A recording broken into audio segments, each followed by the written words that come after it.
आज हम पढ़ेंगे कबीर की साखियाँ। तो फ्रेंड्स, पहले हम कबीर का कुछ जीवन परिचय जान लेते हैं। कबीर के जन्म के संबंध में बहुत सारी बातें कही गई हैं। कुछ लोग कहते हैं कि कबीर जो है रामानंद स्वामी के आशीर्वाद से काशी की एक विधवा ब्राह्मणी के गर्भ से पैदा हुए थे, जिसको भूल से रामानंद जी ने पुत्रवती होने का आशीर्वाद दे दिया था। तो ब्राह्मणी उस नवजात शिशु को क्या किया, उसने लहरतारा ताल के पास फेंका। बहुत सारी किंवदंतियां हैं, बहुत सारी बातें कही गई हैं कबीर के जन्म के विषय में। और कुछ लोग कहते हैं कि कबीर दास जी को नीमा और नीरू नाम के जुलाहा ने उनका पालन पोषण किया था।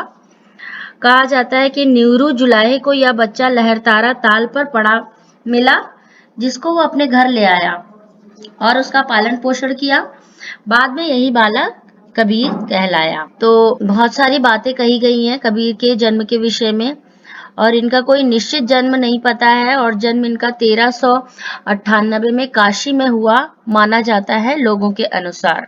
गुरु रामानंद के शिष्य कबीर ने 120 वर्ष की आयु पाई और जीवन के कुछ समय उन्होंने मगहर में बिताए।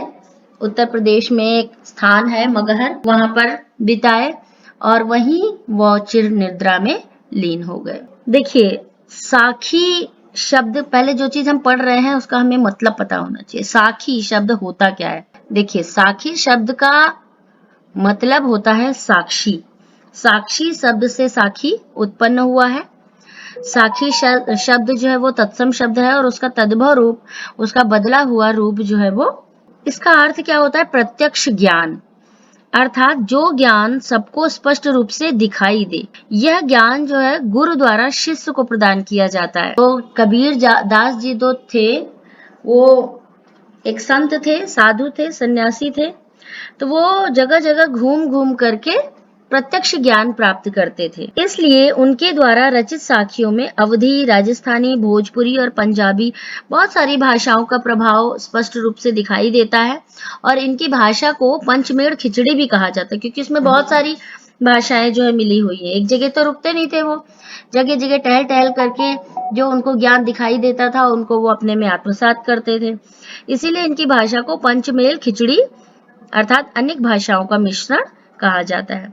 और कबीर दास की जो भाषा है ना, इसको सदुक्कड़ी भाषा भी कहा जाता है, यानी साधुओं सन्यासियों की भाषा। साखी वस्तुतः एक तरीके का दोहा छंद है, दोहा है। साखियों में क्या बताया है, ये जो दोहे हैं इसमें कबीर दास जी ने क्या बताया है? प्रेम के महत्व को बताया है, मीठी भाषा प्रयोग करने की सलाह दी है। तो पहला दोहा है, ऐसी वाणी बोलिए मन का आपा खोए, अपना तन शीतल करे औरन को सुख होए। वाणी, देखो यहाँ पे जो कठिन शब्द है, वाणी मतलब आपा, आपा मतलब अपना अहंकार, खोई, खोई का मतलब त्याग करना, छोड़ देना, त्याग कर देना। शीतल मतलब ठंडा, अच्छा, है ना। तन मतलब शरीर हो जाता है। ओके, तो चलिए इसका अर्थ क्या बन जाएगा कि पहले देखिए, जब हम अर्थ लिखते हैं ना तो उसका प्रसंग हमें देना होता है। जब हम व्याख्या करते हैं किसी कविता की या दोहे की, तो हमें उसका संदर्भ और प्रसंग भी बताना होता है कि ये कविता या ये दोहा जो है वो कहाँ से लिया गया है। तो संदर्भ और प्रसंग के रूप में आपको लिखना है कि प्रस्तुत साखी हमारी हिंदी पाठ्य पुस्तक स्पर्श से ली गई है। इस साखी के रचयिता या इस साखी के कवि जो है वो कबीर दास जी हैं। और इसमें कवि ने क्या बताया? इसमें बताया है कि मीठी बोली बोलने से दूसरों को आनंद प्राप्त होता है, दूसरों को सुख मिलता है। तो इसलिए हमें हमेशा मीठी वाणी का प्रयोग ही करना चाहिए और ऐसी बात नहीं बोलनी चाहिए कि किसी को दुख प्राप्त हो। व्याख्या आ गई इसकी। व्याख्या में क्या लिखेंगे? ऐसी वाणी बोलिए, यानी कबीर दास जी कह रहे हैं कि हमें अपने मन का अहंकार त्याग करके ऐसी वाणी यानी ऐसी भाषा बोलना चाहिए जिससे हमारा अपना तन मन स्वस्थ रहे और दूसरों को भी कोई कष्ट ना हो, यानी कि अपना मन भी शीतल होए, अपने मन को भी आनंद मिले और औरन को सुख होए और दूसरों को भी सुख प्राप्त हो। दूसरा दोहा, कस्तूरी कुंडली बसे मृग ढूंढे बन माही। ऐसे घट घटी राम है दुनिया देखे नाही। तो कस्तूरी कुंडली बसे, मतलब कि एक हिरन होता है और जबकि कस्तूरी जो है उसकी नाभि में ही रहती है। हिरन की नाभि में ही कस्तूरी रहती है। एक खुशबूदार पदार्थ होता है कस्तूरी, तो वो हिरन की नाभि में ही बस रहती है, लेकिन हिरन को पता नहीं होता है और वो कस्तूरी की खुशबू को जंगल में ढूंढता फिरता है। मृग ढूंढे वन माही, यानी हिरन जो है उस कस्तूरी को जंगल में ढूंढता फिरता है। वन मतलब जंगल। कस्तूरी एक खुशबूदार पदार्थ।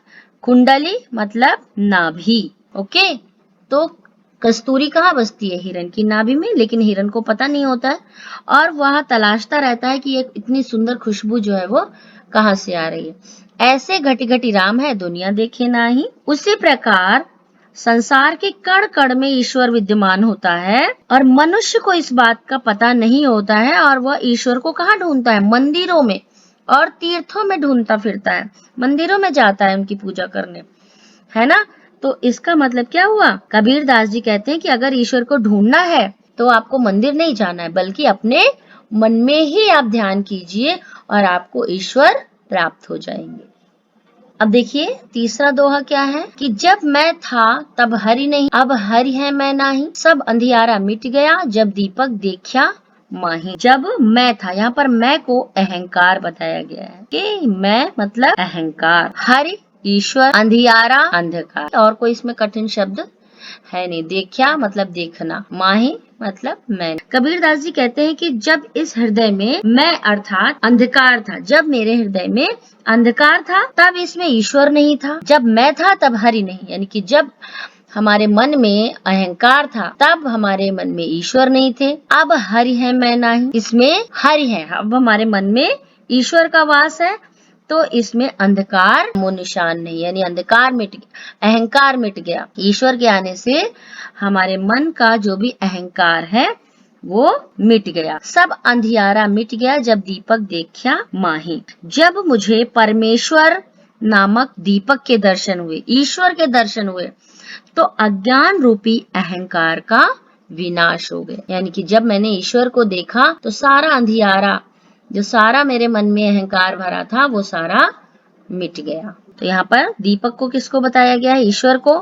अंधियारा मतलब यहाँ पर अहंकार को बताया गया है। सुखिया सब संसार है खाए अरु सोवे। दुखिया दास कबीर है जागे अरु रोवे। सुखिया मतलब सुखी, दुखिया दुखी, अरु अज्ञान रूपी अंधकार। ठीक है, बाकी कोई कठिन शब्द इसमें नहीं है। तो देखिए इसमें क्या बताया है कबीर दास जी ने? अज्ञान रूपी अंधकार में सोए हुए मनुष्यों को देखकर दुखी हो रहे व्यक्तियों के बारे में यहाँ पर बताया है। तो कबीर दास जी कहते हैं कि संसार के लोग अज्ञान रूपी अंधकार में डूबे हुए हैं, है ना। संसार सुखिया सब संसार है, यानी सब संसार सुखी है। खाए और सोए, जो खाता है और सोता है, यानी अपनी मृत्यु आदि से भी वो अनजान होकर के सोए हुए हैं। दुखिया दास कबीर है जागे अरु रोवे। ये सब देख देख करके कबीर दास जी दुखी हैं और वे रो रहे हैं। वे प्रभु को पाने की आशा की चिंता में हमेशा जागते रहते हैं, यानी उनको ईश्वर का ध्यान है, वो ईश्वर के बारे में सोचते रहते हैं। और बाकी सब संसार है वो क्या सोचता है?